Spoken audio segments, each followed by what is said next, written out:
Good afternoon. I want to thank everybody for joining us. Media Center of Ukraine, Ukrinform continues its operation.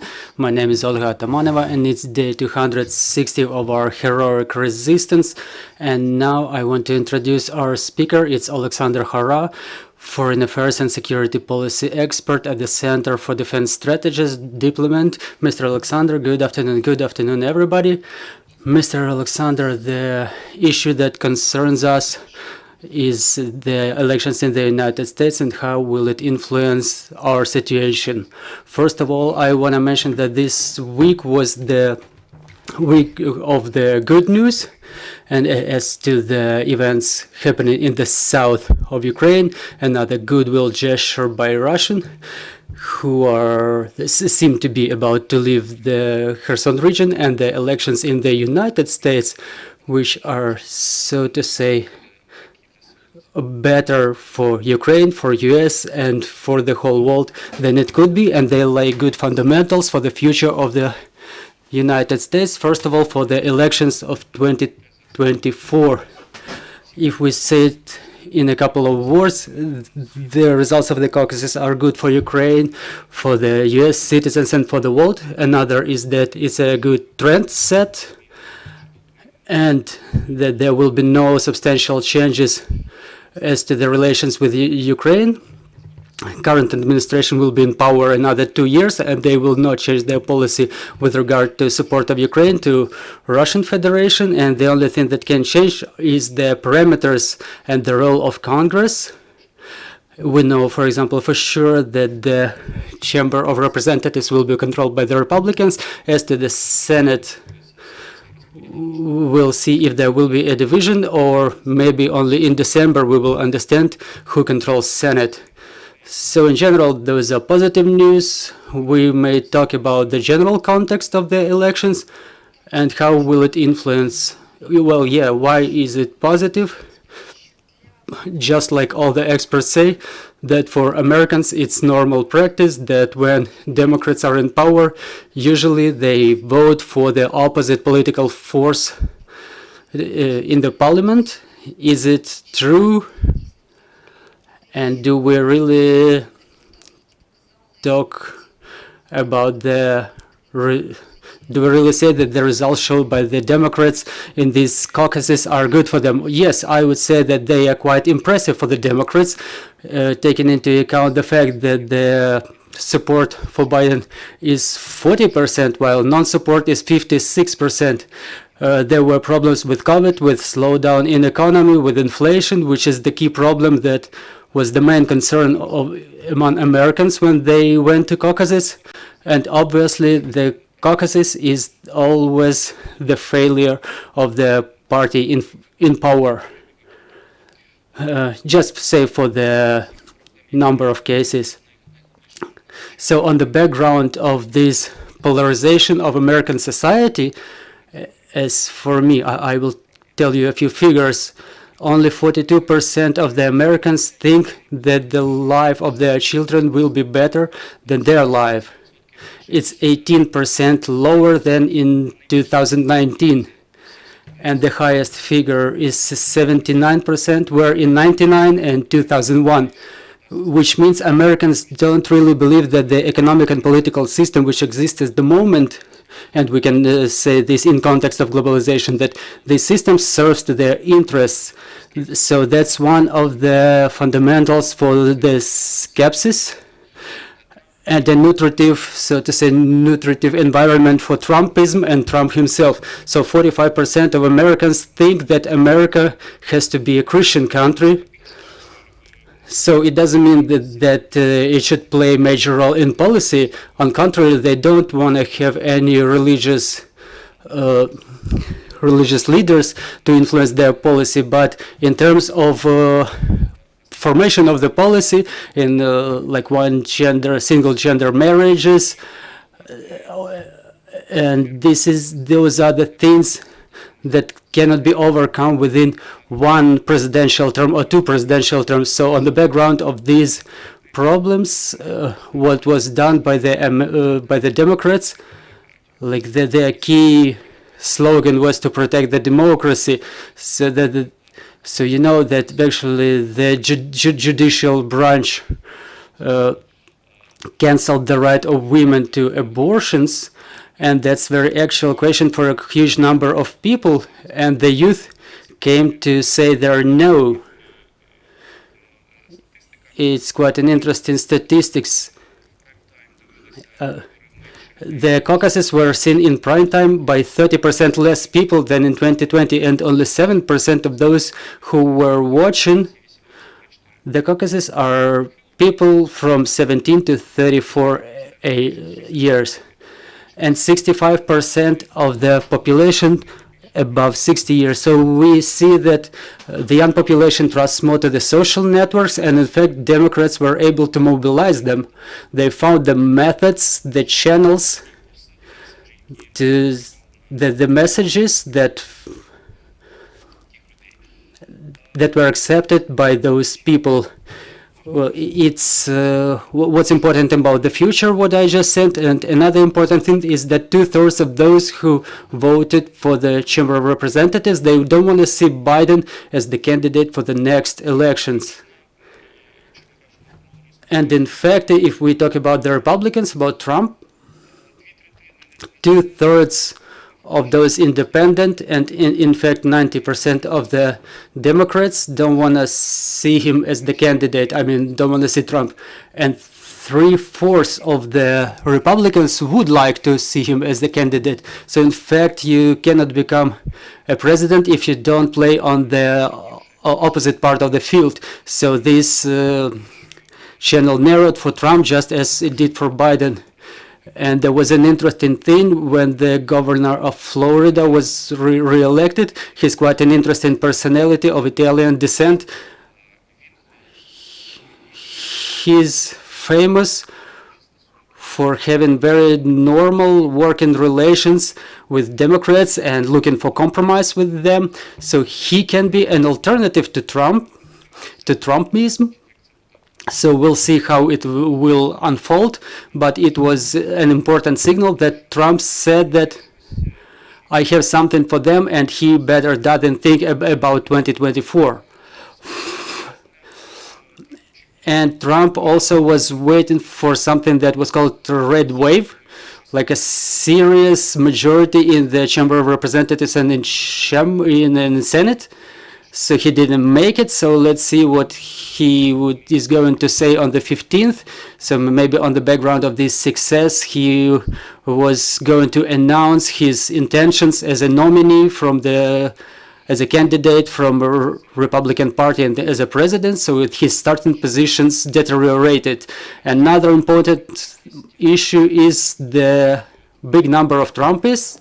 In fact, those who, like Trump asserted, were his candidates who denied that the elections of 2020 were fair, and notwithstanding the fact that there was no investigation in America and that no proof that the elections were falsified, so that these people were coming under those slogans.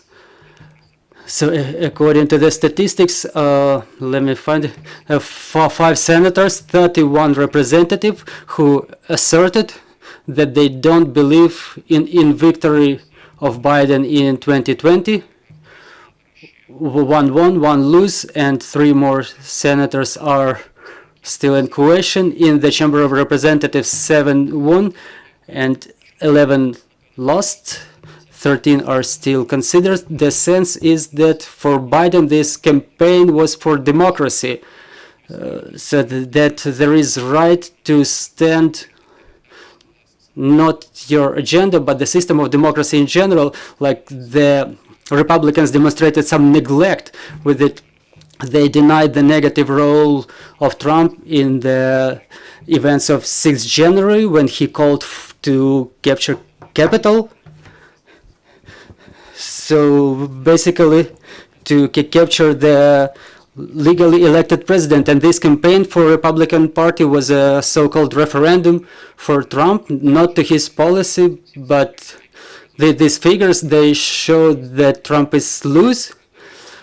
those who denied the elections results, they're losing. It means that the society took the resolution to balance the situation, not to go to the extremes and not support those who ruin the system, who denies the functionality of the system. Obviously, there are issues like electronic ballots were not functioning, but those are non-systemic issues, and we cannot accuse Democrats, no one can accuse Democrats of falsifying the elections in that way. For Ukraine, in general, there were 11 senators and 56 representatives who voted against allocation of aid for Ukraine. They called it 40 billion for Ukraine. It was the real amount was different, so they were skeptical with regard to Ukraine, and they think that these huge amount of money should not be spent on Ukraine. The majority of them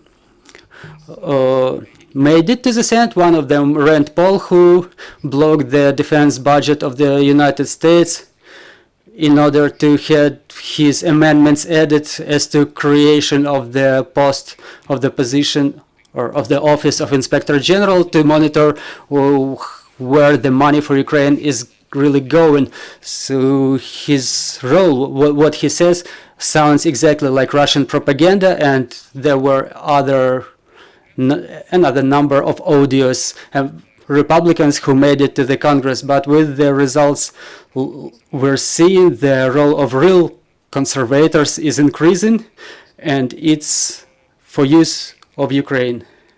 As to the help for Ukraine, we'll see, but because before 3rd of January, before the date when the Congress has together, they will probably vote another package of help for Ukraine. They call the amount of 50 billion for another financial year, and President Biden still has this instrument of Lend-Lease, which enables him to flexibly, with bypassing certain procedures, to implement it.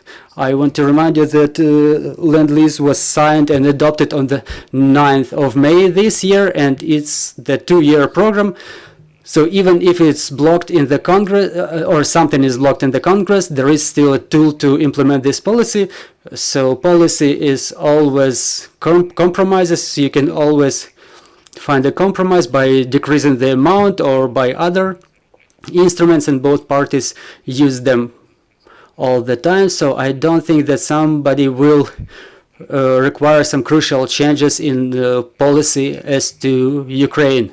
So I think that this is what we enjoyed all the time. It's bipartisan policy. It's still in place, and it will remain. Certain Republicans, Trumpists, will play some negative role in this process, but they are not in majority, and their capabilities are limited in terms of imposing their position. Maybe if there are more Trumpists in the Congress, the situation could be worse for us. As to the odious Trumpists, as you mentioned them, we've heard those statements, and statements of one of the Trumpists was that if the Republicans win, Ukraine would not receive any single cent. What was it? Was it the pre-election campaign, or is it something reasonable, some reasonable slogan? Well, I think that the phenomena of Trumpism, just like radical left, the radical right are the populists, and they try to use this hype. So I think that, first of all, it's this kind of thing.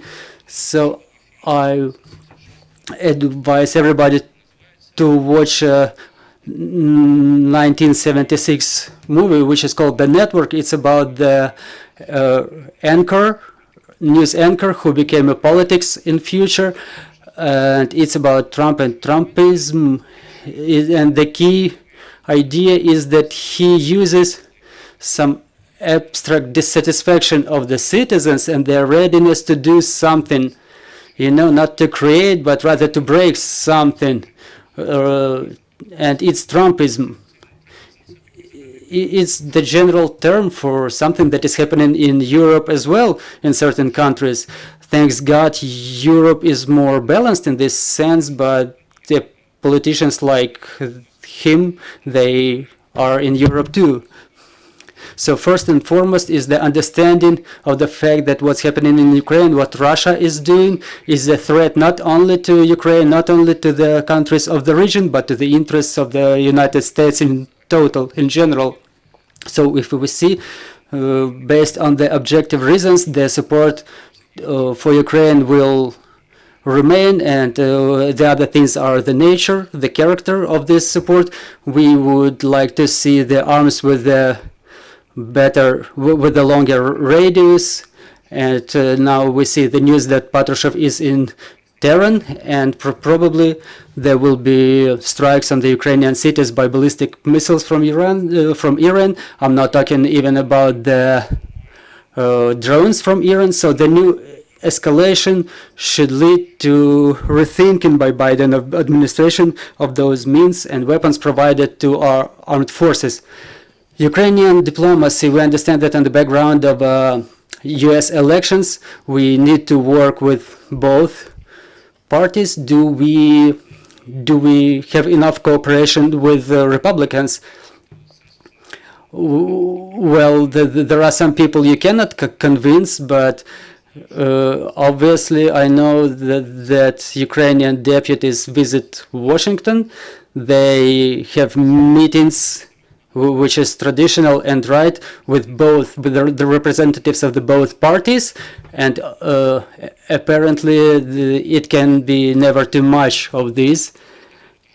From the point of view of government policy, I would increase the resources. I would make these delegations systematic.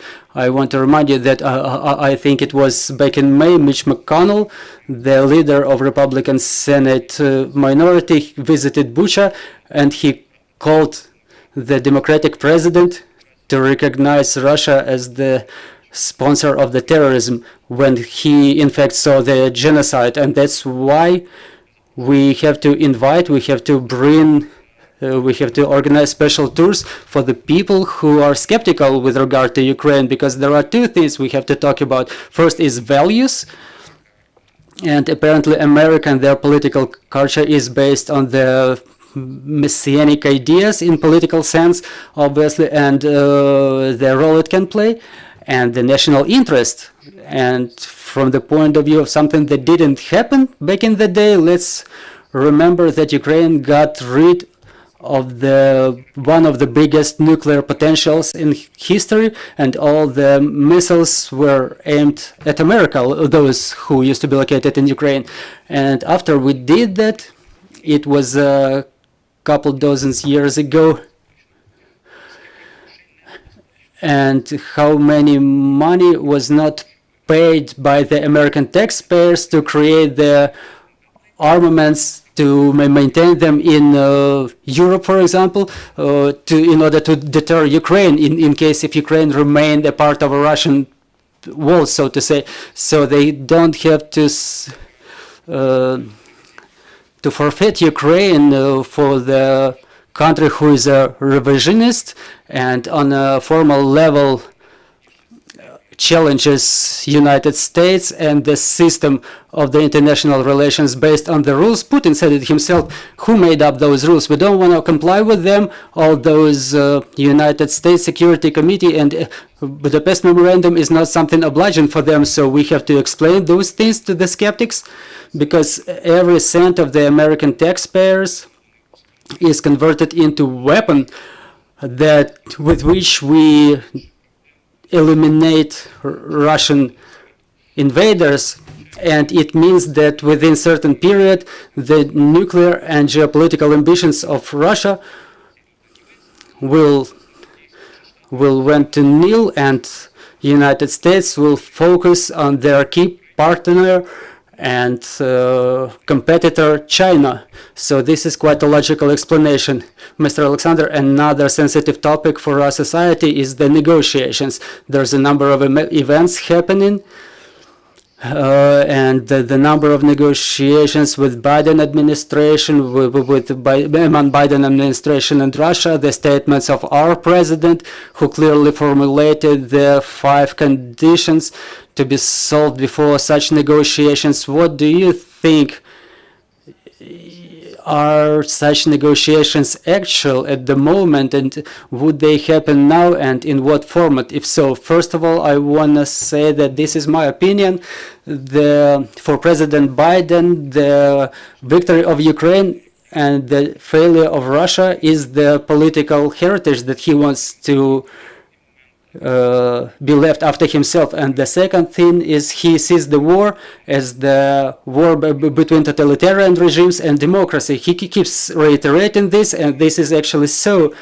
So to find understanding with Russia means to enable them to create evil, to accumulate forces for another strike on Ukraine or any other country. So we cannot exclude this possibility. The negotiations that we found out about recently, I mean the advisor on the security issues, they are limited by the issues of nuclear deterrent, and I see nothing bad in that, because really Russia from the very beginning, from 2014, was threatening with nuclear arms.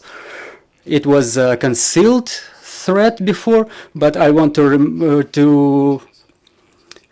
remind you that Putin said in his interview that when the illegal annexation of Crimea started, back in the day, the strategic troops were brought to the readiness level 1, so it was a signal for the United States not to intrude. And we hear different propagandists who tell us about the radioactive ashes.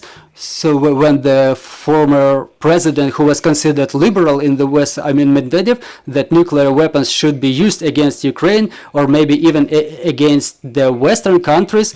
So in view of this madness, this blackmailing, the administration of Obama, I beg your pardon, the administration of Obama was not so successful in the Ukrainian case. It laid the fundamentals for the problems we're facing now, in fact. So when he said about the Armageddon, he signaled to the Moscow that the use of tactical nuclear weapons against Ukraine, or like dirty bomb, would mean the escalation, and it would force the United States to strike Russian Federation or Russian troops. So there remained the strategic indefinition about the fact that whether it would be a nuclear strike or non-nuclear strike, but they started the escalation, so to say.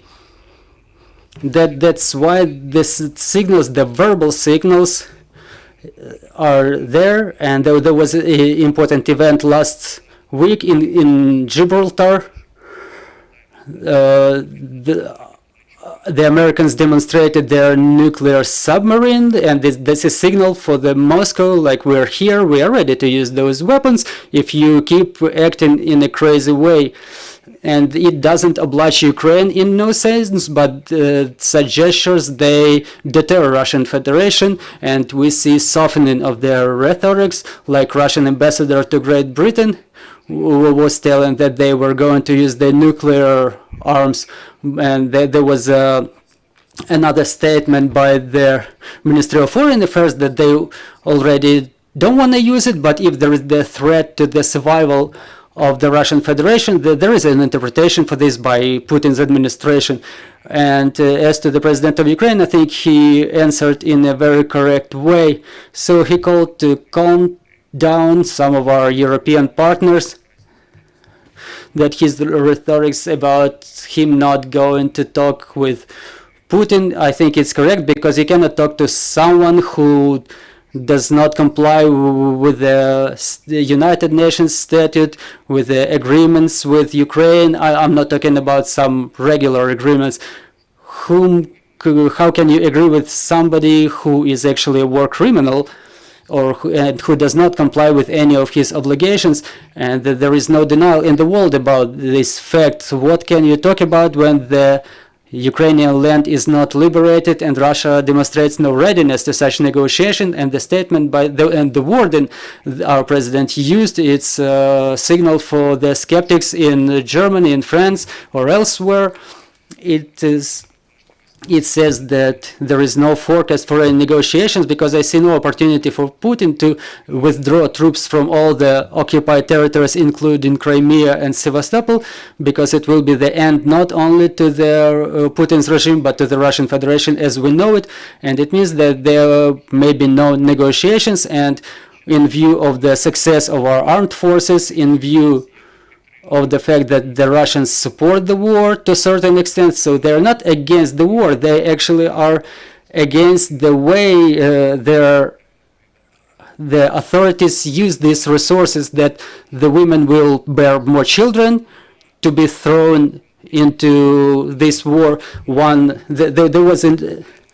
There was a piece of news when one person from Sakhalin spent two hours in Ukraine before getting killed, so he actually spent more time on the way to Ukraine. So this dissatisfaction, this disgruntlement due to the exhaustion of resources, we see this trash dated 50s or 60s that is being pulled to Ukraine, and Russia goes to North Korea and Iran for shells and drones and other types of weapons.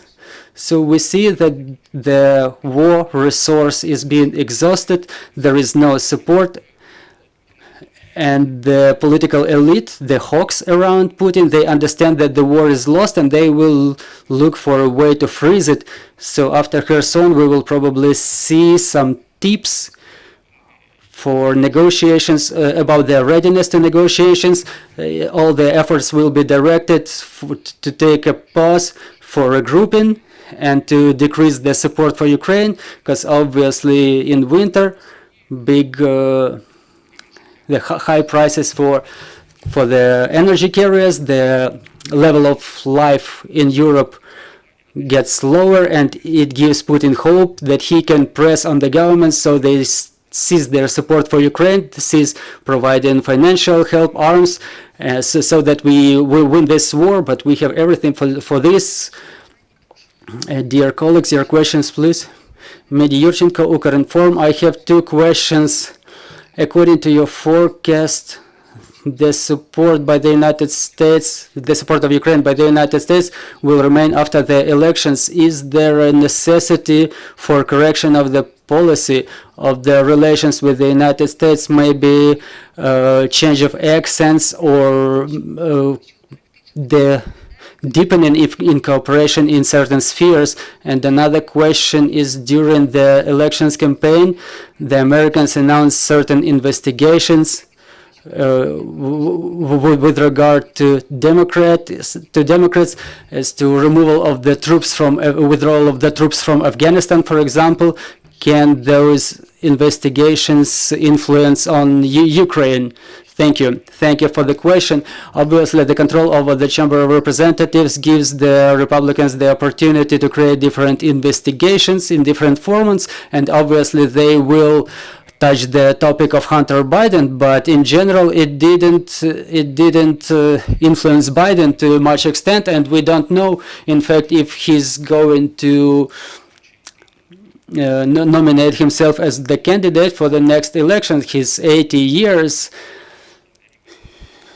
and in view of the level of his support, like his non-support is 56%, so that they would be more inclined to think about other candidate, and there will be no sense to continue this epopee with Hunter Biden. And obviously there will be still this subject, as the leader of a Republican Party in the Chambers of Representatives said, there should be no blank check, open check that any money can be added to. So that's why these people, they will deny, they will dispute any amounts, and this is the first thing. And the second is that they will try to increase the influence of Congress on the operations. What Rand Paul wanted, he wanted to know how the amounts of money are being spent and where the weapons go. In fact, the Ukrainian party in this sense works normally. There is information that there are representatives of the, like military or diplomatic representatives in Ukraine already who investigate where these arms go. So these weapons will never be turned against Americans, but we understand that the war is such a thing that the trophies can be captured, but that's another question. So the instruments of reinforcement of oversight of the parliamentary control, this topic will be obviously actual. There will be investigations, but I don't think that they will hit Ukraine. As to Afghanistan, thank you for this question.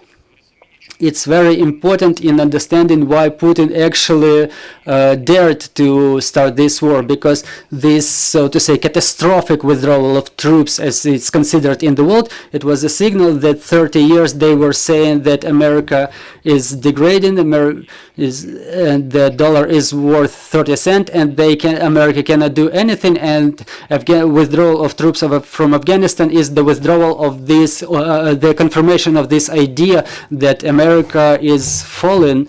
We remember this blackmailing by Russia of United States and Ukrainians. They said these are our security requirements. You either accept them and then you have the Europeans accept them. And it was actually the ruination of NATO, destruction of NATO, and withdrawal of America from European affairs. So even Trump would not like it. Even notwithstanding all the critics in his regard, he played very significant role in the stimulation of Europeans to pay for their security. His critics are sometimes not diplomatic, but it led to the fact that Ukraine started spending more for defense, and 20% of the defense budget is now spent on the modernization of the armed forces. So we all should thank Trump. So I don't see any crucial changes. Our dear Victoria Sparks is re-elected. I don't know about any career outlook for her. She definitely will not have any powerful committees we depend on. But generally, yeah, there will be white noise about Ukraine. Maybe something will be used against us. Obviously, we have to increase our efforts. It's like no difference. Ukraine is for always. United States is an eternal thing. It's not like we come to a point where we don't have to do something else. We understand our national interests, and our national interest coincides with the national interest of the United States. If we talk about the foreign policy and other questions, there is a consensus that Ukraine is very important in ideological regard, in strategic regard, against China, and from the point of view that they war against Russia, they don't want to split Russia apart, but they want to debilitate it, so it doesn't pose a threat to either Ukraine or other NATO alliance that United States have obligations to, including the use of nuclear weapons. So this support will remain for Ukraine. And other questions, please. Thank you for your interesting remark. We already had a conversation 2 days ago. Lorenzo Cremonesi from Corriere della Sera Italia. Well, I would like to start from your opening remarks. It's a positive week. There are 2 events, elections and Kherson.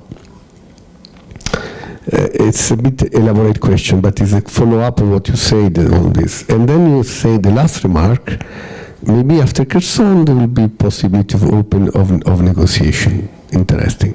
So let's put together these 3 elements. There is a new theory growing from Europe, Italy especially, which is a country of plot. They like to plot a lot. It's a country of intrigues, from Rome specifically. So We have Sullivan talk. Washington is now openly talking. They admit, we knew they were talking, but now there are these new elements, the Washington Post article, I don't want to mention.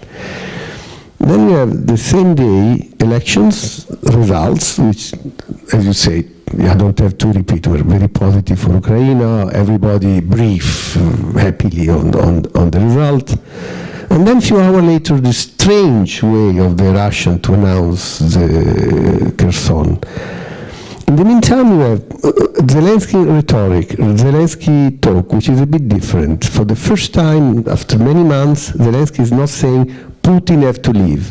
But he says, whoever accept my precondition, which is withdraw, etc., but it's not anymore regime change, which means that's something we know in America was not particularly liked. They didn't like to think that in order to finish the war, and in Europe not at all, you have to remove Putin, because it means total war. You don't know what will happen. So atomic consequences, etc. So we have all these elements, and in Europe they try to connect all this. We are entering a new era. We are entering in an era of negotiation led by America, with Sullivan having kind of pivot role talking with Moscow. And this would explain this very hasty way, just few hours. The Russians saw that nothing changed, that the policy of the America will go on for the next at least 2 years. So there is a lot of time. So they open up. And then the possibility of negotiation, though this is a final remark. As we see in Europe and in America, the main idea is, okay, let's talk about territorial compromise. Let's give something to the Russian. So Ukraine should withdraw to the 23 of February. Sorry, Russia have to withdraw to the 23 of February border. And Crimea and the part of Donbass, which was occupied pro-Russian in the Donbass area, will stay under Russia. This is the main ideas going on. Does it make sense? It's totally stupid. What is your comment? Thank you. Oh, thank you. First of all, even before this all-fledged, all-out invasion of Ukraine, a lot of Western appeasers, Samuel Sharapa from Rand Corporation, John Mershimai, I'm talking about analytics, I'm not talking about people like the anchor of Fox News, who is actually repeating the Russian propaganda. So they were saying, Russia is a nuclear power, much stronger in conventional means. So you need to accept it. And well, if we conduct a new referenda in Donetsk, Lugansk, and then forget about Crimea, it might be a solution for you, and certainly neutral status. And we said no, because it means suicide for Ukraine. And actually, it is still, if we agree that Russia controls Crimea, it's suicide not just for Ukraine, but for the whole European continent. And you know pretty well that thanks to the illegal annexation of Crimea, Russia was able to boost its presence in the Middle East and Northern Africa. And now it's the problem of the Europeans and Americans as well. The Russians are trying to project its power to the European nations in the Mediterranean as well, which is the soft underbelly of Europe, including the Balkans. So that's why anyone talking about concessions of any length of Ukraine to Russia, these arguments are contrary to the common wisdom of security and existence of Ukraine as an independent state, and as well as the security of the European continent in general. So that's why I don't see any Ukrainian leader to agree on such concessions, because for us it means that Russians will use it as a springboard for the next attack on Ukraine. It's quite clear that not just for Putin, not just for people around him, but the majority of Russians, the very existence of Ukraine is the unacceptable, let's say, reality. So that's why they are ready turning to genocide, to war crimes, so crimes against humanity, because Ukrainians, we should not exist. That's why we cannot agree on any pause for Russians to regroup, to prepare. Yeah, I understand the nuclear thing, and certainly Europeans are worrying about, because if there is a nuclear attack over Ukraine, it means that first and foremost European countries would be affected with that. And I understand that they are worrying that they don't want to have this direct clash between Russia and NATO or the United States. But in reality, I mean, the whole strategy of the United States in NATO is the right one. They are saying we are not in direct confrontation. We are supporting Ukraine because there is a right of self-defense envisaged in the UN Charter. But we are not in the direct contact. That's why we should not talk about nuclear exchange. From the other hand, you should not think, Russians should not think about using nuclear arms against Ukraine because the consequences will be devastating for Russia. So, there is no really reason for Ukraine that is liberating its territories, and we got momentum, and we got enough resources and will, and we are not certainly happy with any ideas to freeze the conflict. I see no reason for Ukraine to agree on such terms, neither for the Europeans, because it would be temporary peace for the second, much bigger war, much brutal war, and not just against Ukraine. So that's why I don't believe in any talks. Diplomats certainly should be ready for talks, but there is no substance of these talks, and there is no agency of Putin to conduct talks, because we don't believe him. Who believes in Putin? He lied to the Western friends before this invasion. In 2014 and then in 2022, and you remember well that the CIA director was in Moscow trying to pursue not to start this war. Mr. Macron was negotiating a new summit between Biden and Putin just a couple of days before the invasion, and Putin decided not to listen because he accumulated enough, as he thought at that time, capabilities to finally solve Ukrainian issue.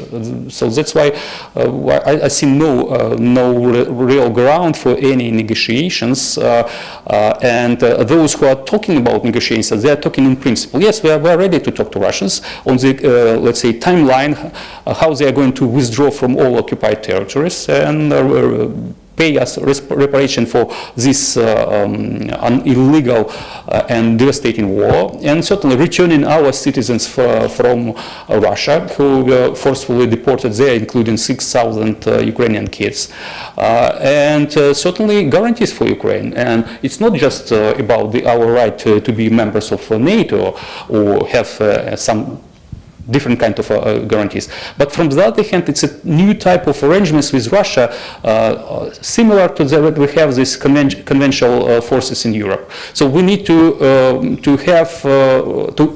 need Russians to remove their troops from our borders, let's say 200 kilometers away, whatever, and it would be a sign of let's say, of the resolution of our conflict with Russia. But I don't see that there is an appetite in Moscow. Until after Putin leaves, there is no possibility to stop this war, and it will go on. So just a little follow-up. I see you now saying till when Putin leaves, but it's not exactly what Zelensky is saying now lately. He's not talking anymore of regime change. Well, there was no. We didn't want regime change in Russia. Russians wanted to make a regime change here, but allow me to ask you just a little follow-up. First of all, can you say that you are an ex-diplomat, so you have friends but can you say that there is now an America project which is maturating from Washington, maturing, being built up? To have the negotiation at this phase, in this phase, after the Sullivan exchange of ideas with Moscow.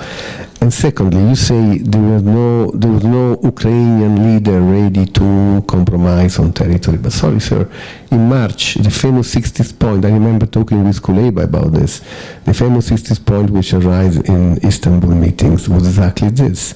The idea was you go back to the border, you withdraw, and then we freeze for 15 years the status of Crimea and the two Donbass self-autonomous region, Lugansk and Donetsk. So the idea of a territorial compromise was already there. Final, not final, but I talk about 15 years, it's a long time in politics, everything can happen, but even annexation from Moscow.